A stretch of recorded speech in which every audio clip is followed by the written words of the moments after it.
दर्शकवृन्द नमस्कार। AP talk टाइममा स्वागत छ। म मनोज जोशी। राज्यको सुरक्षा प्रदायक निकाय, त्यो पनि सुरक्षाको पहिलो घेरामा रहने निकाय हो नेपाल प्रहरी। आम नागरिकको दैनिक व्यावहारिक जीवन, समाज, समुदायसँग प्रहरीको क्रियाकलापले प्रत्यक्ष परोक्ष रूपमा प्रभाव पारिरहेको हुन्छ। हामी असल नैतिकतावान र कर्मशील प्रहरी भनौँ सुरक्षाकर्मीलाई सधैँ सम्मान पनि गर्छौँ र गर्न पनि पर्छ। कुरा गरौँ भिआइपी सुरक्षामा उठेका सवाल। अस्ति अर्थात् गत शुक्रबार राष्ट्रपति सवारी भएको समयमा हिँडेको भन्दै ट्रमा सेन्टरका डाक्टरमाथि प्रहरीको लाठीचार्ज र यसले निम्त्याएको परिस्थिति। नेपालमा खासै त्यस्ता ठुला सुरक्षा चुनौती नदेखिए पनि बारम्बार भिभिआइपी अर्थात् त्यसमाथि पनि भिआइपीको सवारी हुँदा किन सर्वसाधारणले शास्ति बेहोर्नुपर्छ? भिआइपीको सवारीमा सर्वसाधारणले भोग्ने शास्ति र चिकित्सकमाथि कुटपिटको शैली, त्यस्तै चिकित्सक प्रहरी बहस र विवादले कस्तो सन्देश प्रवाह गरेको छ? कुरा एउटा डाक्टरको मात्रै होइन, कुरा बाटो हिँड्ने सम्पूर्ण सर्वसाधारणसँग जोडिएको छ। के यो तरिका प्रहरीको प्रोटोकलमै पर्छ?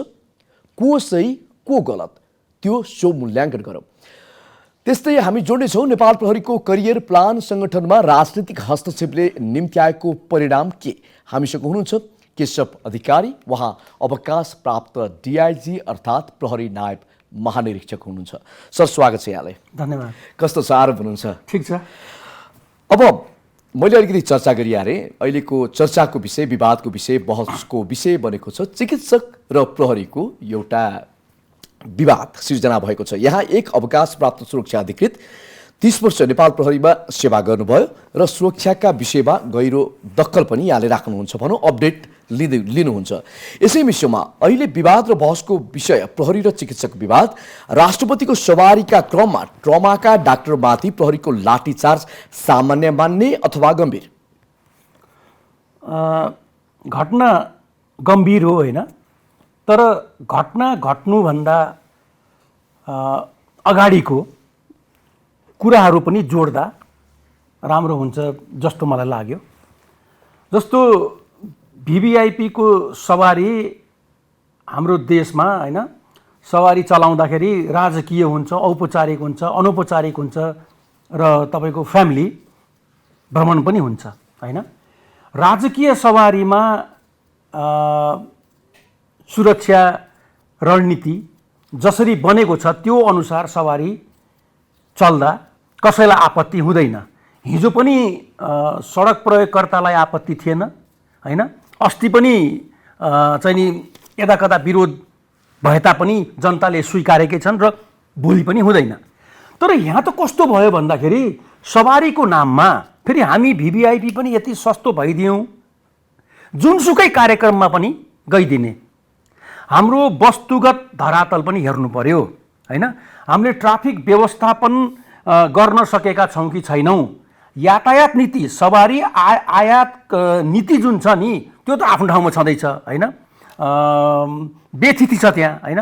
तर जुन सवारी अहिले सडकमा गुडिरहेका छन् त्यो सवारी साधनले हाम्रो सडकको ट्राफिक व्यवस्थापनलाई सघाएको छ त?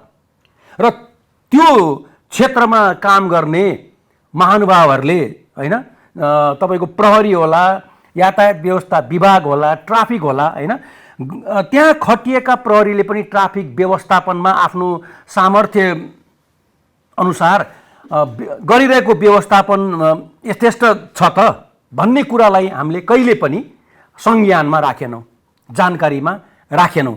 जसले जानकारीमा राख्यो उसले चाहिँ नि तपाईँको सिरियसली काम चाहिँ नि गरेन। त्यसले भिभिआइपीको सवारी चाहिँ नि हुँदाखेरि अब चाहिँ नि सडक प्रयोगकर्तालाई दिनुपर्ने राहतलाई पनि ख्याल चाहिँ नि गर्नुपर्छ। नेपालभित्र हुने तपाईँको भिभिआइपीको सवारीमा अब चाहिँ नि सवारीको मोडालिटी त्यही 20 वर्ष अगाडिकै राख्ने, जुन बेला सवारी साधनको सङ्ख्या चाहिँ 2 लाख पनि थिएन, 3 लाख पनि थिएन। अहिले त तपाईँको 18 लाखभन्दा बढी छ सवारी साधन काठमाडौँ भ्यालीमा मात्रै। अब पनि त्यही मोडालिटीमा भिआइपीको मुभमेन्ट चाहिँ गराउन सम्भव छ। अब पनि त्यो तपाईको के रे भिआइपीको मुभमेन्टको रणनीति चाहिँ नि चेन्ज नगर्ने त्यसैको परिणति हो त्यो है। अब तपाईँले पहिला सोध्नुभयो त्यो सुरक्षाकर्मीले गरेको दुर्व्यवहार चाहिँ ठिक थियो कि थिएन। मैले अस्ति मात्र न्युजमा के सुनेको थिएँ भन्दाखेरि त्यो प्रहरी हवलदार चाहिँ नि जनसेवा लाइनको हो रे, जनसेवा वृत्तमा कार्यरत। अब यो वृत्तहरूमा कार्यरत भएको प्रहरी 4 घण्टा पनि सुत्न पाउँदैन।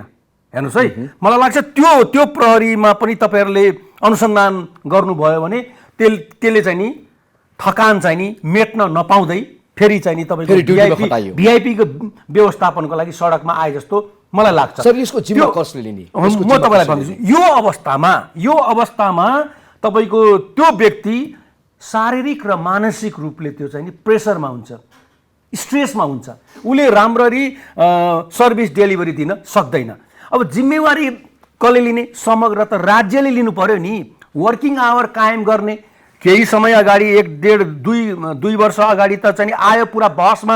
यहाँ त कस्तो छ भन्दाखेरि स्टन्ट गर्ने अनि आफ्नो कार्यकाल चाहिँ नि पुरा गर्ने हिँड्ने, जहिले पनि एटेन्सन सिकर के आकर्षणको केन्द्रबिन्दुमा रमाउने प्रवृत्ति हामीहरू उच्च पदस्थ अधिकारीहरूमा त्यो चाहिँ नि लत चाहिँ नि बसिसकेको छ।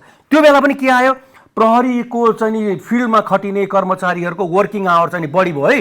अब 8 घण्टा 10 घण्टा भन्दा बढी चाहिँ नि ड्युटी नलगाउने र उसलाई चाहिँ नि हरेक वर्षको दिन उसले पाउने बिदा अनिवार्य रूपले छोड्ने, त्यसको कार्यान्वयन भएको छ?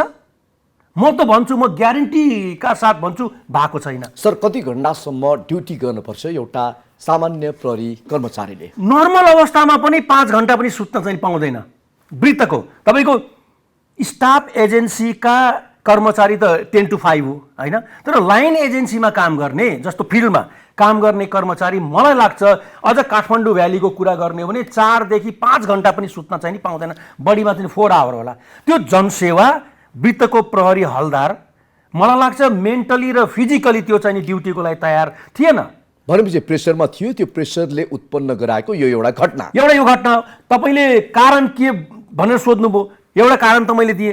तर अर्को कारण चाहिँ नि मैले देखेको के छ भन्दाखेरि मैले त्यो अहिले पनि बहालवाला आफूसँग कुरा मिल्ने चाहिँ प्रहरी अधिकृतहरूसँग मैले सोध्छु कि अहिले पनि चाहिँ नि ड्युटीमा खटिने, अझ संवेदनशील ड्युटीमा खटिने प्रहरी कर्मचारीहरूलाई यथेष्ट चाहिँ नि ब्रिफिङको खाँचो मैले देखेको छु, यथेष्ट ब्रिफिङको खाँचो। र अर्को कुरो समन्वय पनि, जस्तो अस्ति भिभिआइपीको मुभमेन्टको बेला सवारी साधनको व्यवस्थापन त मुख्य जिम्मा त तपाईँको बगी खानाको होइन, ट्राफिक प्रहरीको।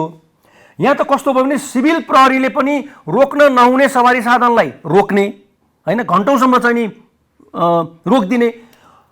भिभिआइपीको चाहिँ मुभमेन्ट हुन समय छ, अहिले रोकेका गाडीलाई चाहिँ छोडे पनि हुन्छ भन्ने अवस्था भएका ठाउँहरूमा पनि सिभिल पुलिसले गाडी नछोडिदिने। त्यो निर्देशन प्राप्त भएको हुन्छ अथवा बाध्यता पनि त्यस्तै आइलाग्छ? होइन, बाध्यता पनि आउँछ। निर्देशन त त्यसरी रोक भन्ने कुरा त चाहिँ नि आउँछ जस्तो मलाई लाग्दैन। तर विवेक चाहिँ नि प्रयोग गर्ने फिल्डमा खटिएका प्रहरी कर्मचारीले हो। जस्तो मैले आफूलाई भन्न खोजे होइन, एउटा मैले सिस्टमको कुरा गर्न चाहिँ नि चाहेको हो। कसैले पनि रिस्क चाहिँ नि लिन चाहन्न। हेर्नुहोस्, हलदार गयो नि त, त्यो सेक्टर कमान्डर त सिनियर अफसर थियो होला नि त। त्यो सेक्टर कमान्डर तपाईँको डाक्टर कुटपिट भएको ठाउँको सेक्टर कमान्डर त सिनियर अफसर जुनियर अफसर थियो होला। मैले यसमै सोधेँ, यसको भागीदार जो एउटा सामान्य हलदार अहिले निलम्बनमा परेको छ यही काण्डले गर्दाखेरि यसको भागीदार संगठन अथवा कमान्डर हुनुपर्छ या पर्दैन कि पन्छिनु पर्छ? सबैभन्दा पहिला त कमान्डर हुनुपर्छ। उसको रेखदेख र ब्रिफिङ चाहिँ नि नपुग्या हो कि, अथवा यहाँ त कस्तो हुन्छ भने घटना भन्ने कुरो त त्यही बेला उत्पन्न परिस्थितिको कारणले गर्दा पनि हुन्छ होइन। अब डाक्टर साहबको र उसको बिचमा के कारणले गर्दा त्यो कुटपिटसम्मको चाहिँ नि अवस्था चाहिँ नि सिर्जना भयो, त्यो त अनुसन्धान छानबिन कमिटीले नै के अरे ल्याउला होइन, कारण चाहिँ नि ल्याउला। तर त्यहाँ चाहिँ नि पक्कै पनि अब तपाईँको खटिएको प्रहरी कर्मचारीलाई भिभिआइपीको मुभमेन्ट चाहिँ नि हुँदैछ, त्यहाँ केही व्यवधान भयो भने आफ्नो चाहिँ नि जागिर पनि सङ्कटमा पर्ने त्यो चिन्ता पनि छ होइन। एकातिर चाहिँ नि तपाईँको सडक प्रयोगकर्ताको चाहिँ नि आक्रोशलाई पनि उसले फेस चाहिँ नि गरिरहेको हुन्छ होइन। त्यसले गर्दा तत्काल के परिस्थिति उत्पन्न भयो र त्यो चाहिँ नि अवस्था आयो, त्यो छानबिनको विषय होला। तर यस्ता घटनाहरू अस्ति मात्रै घटेका होइनन्। त्यसले गर्दा मैले तपाईँलाई सुरुमा पनि भने नि, अब भिभिआइपी सुरक्षा निर्देशिका 2078 कि कति हो, त्यसलाई अब रिभिजिट चाहिँ नि किन नगर्ने? मैले पनि तपाईँको हेर्नुहोस् है, 20 वर्ष अगाडि जसरी चाहिँ नि भिभिआइपीको चाहिँ नि सुरक्षा के अरे मुभमेन्ट हुँदाखेरि जसरी ट्राफिक व्यवस्थापन गरिन्थ्यो, हुबहु त्यही छ। अब राष्ट्रपतिज्यूको सवारीमा चाहिँ नि सम्पूर्ण सेक्युरिटीको जिम्मा नेपाली सेनाको हुन्छ होइन। अब नेपाली सेनाको अरन खटन र निर्देशनमा हिँड्नुपर्ने चाहिँ नि अवस्था छ। अब सेनाले पनि अब खुसी पार्न होला नहोला मलाई थाहा छैन, त्यो हो जस्तो पनि मलाई लाग्दैन होइन। तर उसले पनि अब त चाहिँ नि चेत्नु पर्यो नि त, एउटा प्रोटोकल बनाउनु पर्यो। प्रोटोकल बनाउनु पर्यो होइन। अहिलेको प्रोटोकलमा के छ सर? यही नै जुन अस्तिको घटना घट्यो जस्तो त्यस्तो अवस्थामा पनि त त्यसलाई व्यवस्थापन गर्नको लागि एउटा नीति नियम निर्देशन विधि प्रणाली हुन्छ होला। तपाईले ठिक भन्नु, राजकीय सवारीमा चाहिँ नि तपाईको यही नै हो होइन, गर्ने यही नै हो। तर यहाँ कस्तो भयो भने औपचारिक र अनौपचारिक सवारीमा पनि पुरा रोडै खाली चाहिँ नि गर्ने त्यो प्रवृत्ति चाहिँ नि भयो। जस्तो काठमाडौँको बाटो हेर्नुहोस् है, काठमाडौँका सडकको सुरक्षाको दृष्टिकोणले पनि उपयुक्त छैन र रोडको डिजाइन ज्यामिति पनि मिलेको छैन होइन, मिलेको छैन। त्यो बेलामा राणा शासनकालमा भित्राइएका 12वटा तपाईँको घोडा के अरे बग्गीहरूलाई गुडाउनको लागि बनेको सडकको पूर्वाधार हो यो। काठमाडौँका सडकहरू राणाको शासनकालमा बग्गी गुडाउन चाहिँ बनेका सडकहरू हुन् र त्यही सडकको पूर्वाधार अलिकति फराकिलो भएको र केही तपाईँको धोबी खोला र अन्य चाहिँ बागमती खोलाहरूको छेउमा कोरिडोर जुन बन्यो, त्यसले गर्दा त नेपाल सरकारलाई धेरै राहत चाहिँ नि भएको छ होइन। अबको 4-5 वर्षको चाहिँ नि अवस्था हेर्नु होला, तपाईँ हिँड्दा पनि ठोकेर हिँड्नुपर्ने अवस्था आउँछ। खोइ व्यवस्थापन चाहिँ नि हामीले गर्न सकेको तपाईँको यो अवस्था रहँदासम्म चाहिँ नि सुध्रिन्न। त्यसले गर्दा नेपाली सेना र सुरक्षाकर्मीले पनि तपाईँको सम्बन्धित महानुभावहरूलाई होइन, राष्ट्र प्रमुख हुन्छ कि सरकार प्रमुख हुन्छ कि सम्बन्धित विभागीय प्रमुख हुन्छ कि अब आउने दिनहरूमा ट्राफिक व्यवस्थापन कसरी गर्न सकिन्छ भन्ने कुरो उहाँहरूलाई पनि सल्लाह चाहिँ सुझाव दिनु पर्यो। जस्तो म मनोजीलाई भन्छु, भारतको प्राइम मिनिस्टरले त्यहाँ सुरक्षाकर्मीको सल्लाह बमोजिम कहीँ बाहिर निस्कँदैन। हामी कहाँ त अब त्यो चाहिँ नि अवस्थै छैन। जस्तो भिआइपीको सुरक्षामा सडक प्रयोगकर्ताको निशानामा सुरक्षाकर्मी र सुरक्षाकर्मीको निशानामा सर्वसाधारण पर्ने, सधैँ यो एकअर्कालाई तारो बनाउने वातावरण कहिलेसम्म कसरी आयो? मैले तपाईँलाई भने अब अहिले त हेर्नुहोस्, जनघनत्व यति बढ्या छ होइन। जनघनत्व हुन त हाम्रो टोटल पपुलेसनको 25% जनसङ्ख्या त बाहिर छ होइन। तर पनि भ्यालीमा तपाईँको सबैको बिजनेस आवर चाहिँ नि कहाँ भएको छ? काठमाडौँका सडकमा। र बिजनेस आवर पनि एउटै समयमा छ, 10 देखि 5 बजे, 9 देखि 5 बजे, 6 बजे, सबैको बिजनेस आवरको समय त्यही भएको छ होइन। त्यसले गर्दा अब सडकले चाहिँ नि हाम्रो काठमाडौँ भ्यालीको सडकले यो बाक्लो घनत्वलाई चाहिँ नि थेग्न सक्दैन। अब सवारी साधनकै कुरो गर्ने हो भने 1500 किलोमिटर चाहिँ नि सडक छ, हिजो पनि त्यति नै थियो। तर अहिले हेर्नुहोस् त, यातायात नीतिको अवैज्ञानिक चाहिँ नि यो नीतिले गर्दा प्रत्येक वर्ष 2-3-4 लाख रुपियाँ सवारी साधन चाहिँ नि भित्रिरहेछ। राजस्व चाहियो सरकारलाई। मनोजी, तपाईँ सुन्दा पनि तपाईँलाई अचम्म लाग्ला, तपाईँको टोटल राजस्व जुन नेपाल सरकारले सङ्कलन गर्छ नि, त्यो राजस्वको मैले पढेको थिएँ 25% राजस्व चाहिँ नि यो यातायात क्षेत्रबाट सङ्कलन हुन्छ। तर त्यो सङ्कलन गरेपछि त्यही अनुसारको चाहिँ सुविधा पनि त हुनु पर्यो नि त सडक प्रयोगकर्ताहरूलाई, त्यो छैन होइन। त्यसले गर्दा यो अवस्था रहेसम्म चाहिँ नि यो भिभिआइपीको सवारीमा सडक प्रयोगकर्ता र चाहिँ सुरक्षाकर्मीको बिचमा चाहिँ यो द्वन्द्व चाहिँ नि यो कायमै रहन्छ, सुध्रिन्छ जस्तो मलाई लाग्दैन। सर, त्यही कुरालाई जोड्न चाहे, अस्तिको जुन चिकित्सक र प्रहरीको विवाद, यो किनकि एक डाक्टरको मात्रै कुरा होइन, आम सर्वसाधारणको शास्तिको कुरा पनि हो। हजुर, यसलाई रोकिनुपर्छ भन्ने, विधि प्रणालीलाई परिवर्तन गर्नुपर्छ भन्ने, प्रोटोकललाई परिवर्तन गर्नुपर्दछ भन्ने यहाँको भनाइ छ। त्यो घटनालाई कसरी हेर्नुहुन्छ? त्यहाँ गल्ती कसको भयो सर? हेर्नुहोस्, गल्ती चाहिँ यसैको थियो भनेर अहिले नै भनिहाल्दा चाहिँ हतार हुन्छ जस्तो लाग्छ होइन। गल्ती कसको थियो भन्ने कारण नै पत्ता लगाउनको लागि छानबिन समिति पनि गठन भएको छ। तर म चाहिँ नि दुईटैलाई दोषी देख्छु होइन। पहिलो कुरो त प्रहरीले नसुते तापनि होइन, सुत्न नपाए तापनि, मेन्टल र शारीरिक चाहिँ नि थकान प्रेसर भए तापनि त्यसरी जनताप्रति, चाहे डाक्टर होस् कि सर्वसाधारण होस्, कोही प्रति पनि अभद्र व्यवहार होइन, संयम चाहिँ नि गुमाएर दुर्व्यवहार चाहिँ नि गर्न हुँदैन थियो।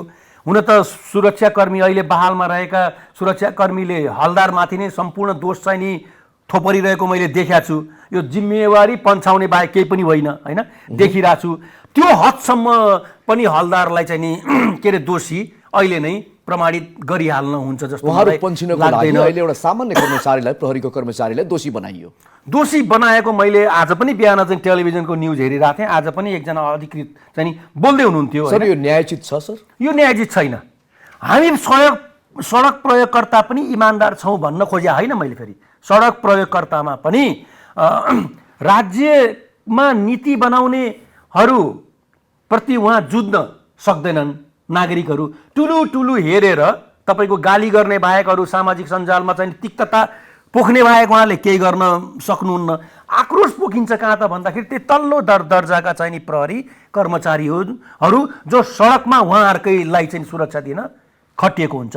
यसमा चाहिँ नि अब राज्यले चाहिँ सोच्न जरुरी छ। र मैले भन्छु यो भिभिआइपीको सवारीमा यसरी सडक प्रयोगकर्ताको नजरमा तपाईँको सुरक्षाकर्मीलाई तारो बनाउने जुन यो प्रवृत्ति झन्झन बढिरहेछ। तपाईँलाई थाहा छ नि, 1 वर्ष 1.5 वर्ष अगाडि राष्ट्रपतिज्यूको चाहिँ नि मुभमेन्ट हुँदाखेरि लैनचौरमा त्यस्तो तपाईँको अवज्ञा नै भयो।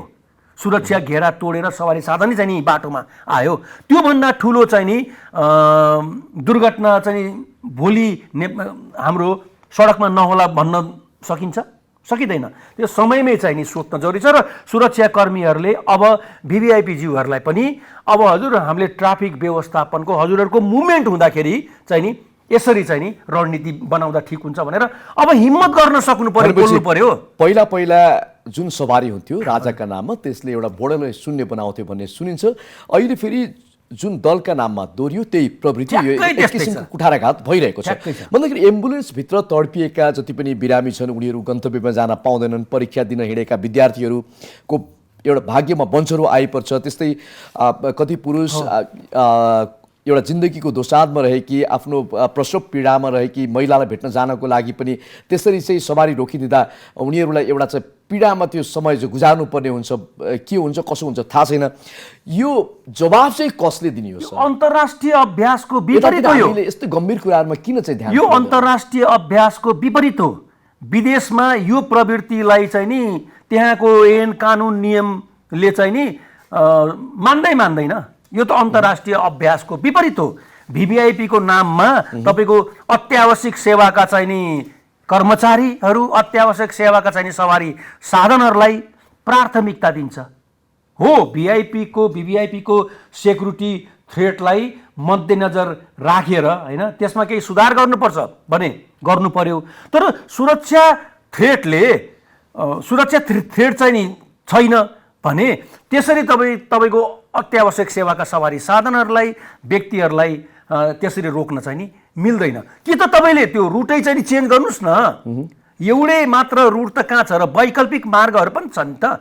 हामीले भिभिआइपीलाई अप्ठ्यारो पर्यो भने जहिले पनि के भन्दा कबाट गेसम्म चाहिँ नि राष्ट्रपतिज्यूको सवारी चाहिँ नि जान पर्ने छ भने जुन मार्ग चाहिँ नि कदेखि गेसम्म जाने मार्ग छ नि त्यहाँ कुनै थ्रेट उत्पन्न भयो भने हामीले योजनामा, प्लानिङमा वैकल्पिक मार्ग पनि राखेका हुन्छौँ क्या। भनेपछि हाम्रो नेपालमा त्यस्ता ठुला थ्रेट छैनन् पनि होला।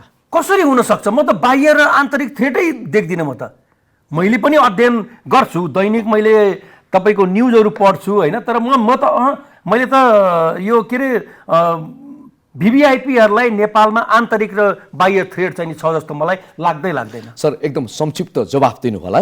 पछिल्ला वर्षमा नेपाल प्रहरीको करियर प्लान राजनीतिक हस्तक्षेपले गर्दाखेरि रहेको छवि पनि गिर्दै गएको हो भन्ने सुनिन्छ। यसले संगठनमा कस्तो असर गरेको छ, कस्तो प्रभाव पारेको छ?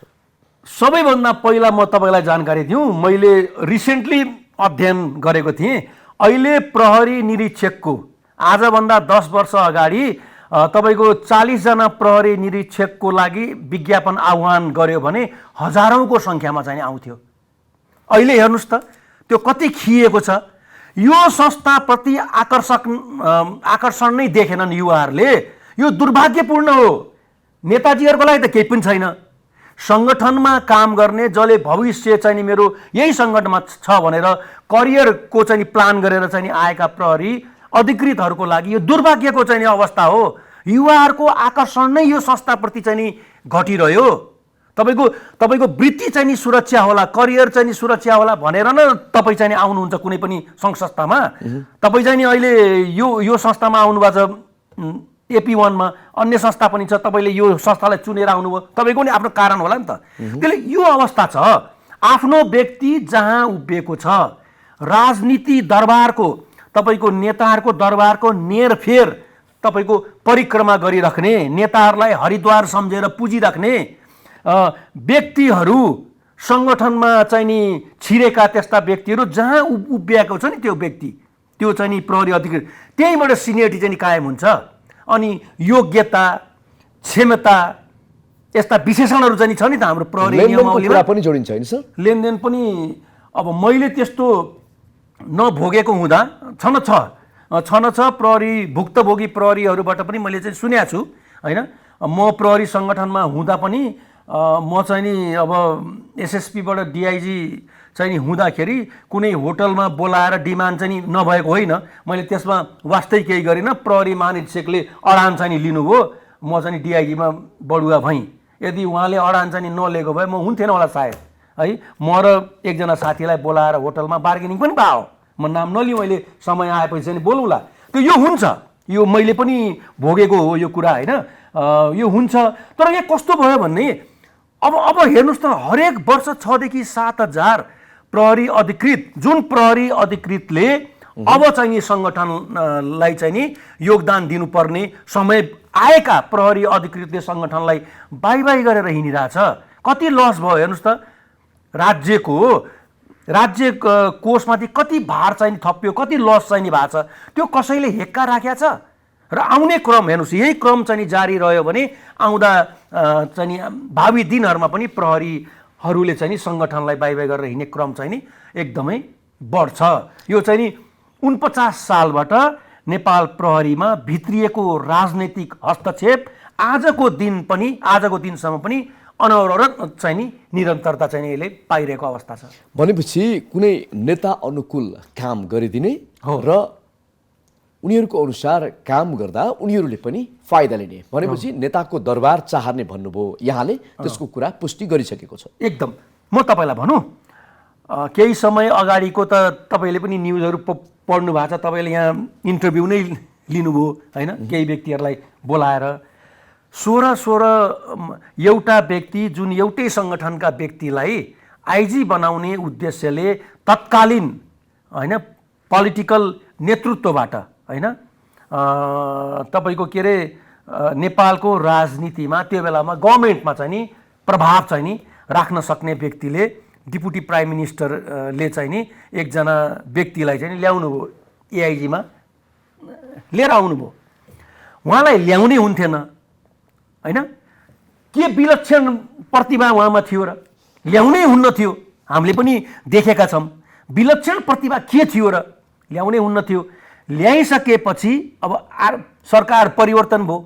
अब अर्को नयाँ बनेको सरकारको नजिक रहेका कोही व्यक्तिलाई ल्याउनु पर्ने थियो। 13 महिना सिनियरलाई चाहिँ नि थाँती राखेर चाहिँ नि जुनियरलाई ल्याइयो।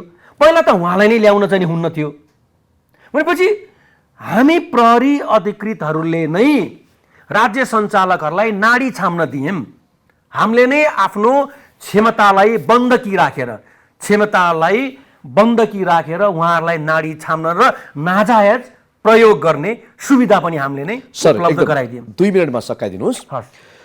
पछिल्लो अवस्थामा नेपाल प्रहरी सुरक्षासँग जोडिएका केही जुन नियमहरू थिए पहिलादेखि चलिआएका लगाइएका थिए, अब त्यो नियम कानुन विधि प्रणालीमा भएर लगाइयो अथवा चाहिँ कसैको आदेशमा ती लागू भएका थिए, जुन गृह मन्त्रालयबाट अहिले केही परिवर्तन भए तत्कालीन भनौँ गृहमन्त्री रवि लामिछाने आएपछि ती परिवर्तनहरूलाई यहाँले कसरी हेर्नुहुन्छ?